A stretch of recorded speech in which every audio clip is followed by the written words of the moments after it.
আমার প্রত্যেকটা মুসলিম ভাইয়ের কাছে একটা ছোট্ট অনুরোধ, এই বছরে কেউ কোরবানিতে গরু কিনবে না। গরু কোরবানি এই বছরে দেবো না। তোমাকে যারা গরু বেচতে হয়ে আসবে, তুমি পুলিশকে খবর দিয়ে দাও যে আমাকে অমুক ব্যক্তি গরু বিক্রি করছে, গরু কাটা বন্ধ করব, গরু কাটা বন্ধ করব করে পেছুতে লেগেছিল। আমরাও খুব খুশি, গরু কাটা বন্ধ করেছে, আমরা খুবই খুশি হয়েছি। এই আইনটা যেন ভারতবর্ষের সব জায়গাতেই চালু করা হয়। আমাদের দেশে বিভিন্ন জায়গাতে বিফের ফ্যাক্টরি আছে, বিদেশে পাচার হচ্ছে বিফ, মানে বিদেশ যাচ্ছে আমাদের ভারত থেকে। তা আমি খুবই খুশি হয়েছি এই কাজটা করার জন্যে। আর আমার মুসলিম ভাইরা এবার কুরবানিতে কেউ গরু কিনবে না। গরু কিনে নিজেকেও ছোটো যেন হয়েও না।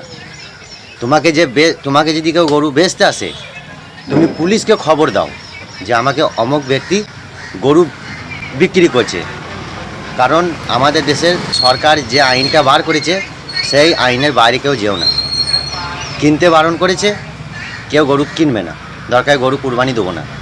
ঘুরিয়ে তোমরাই পুলিশকে খবর দাও যে আমাকে অমুক ব্যক্তি গরু বিক্রি করতে চাইছে। যাই হোক, সবাই ভালো থেকো।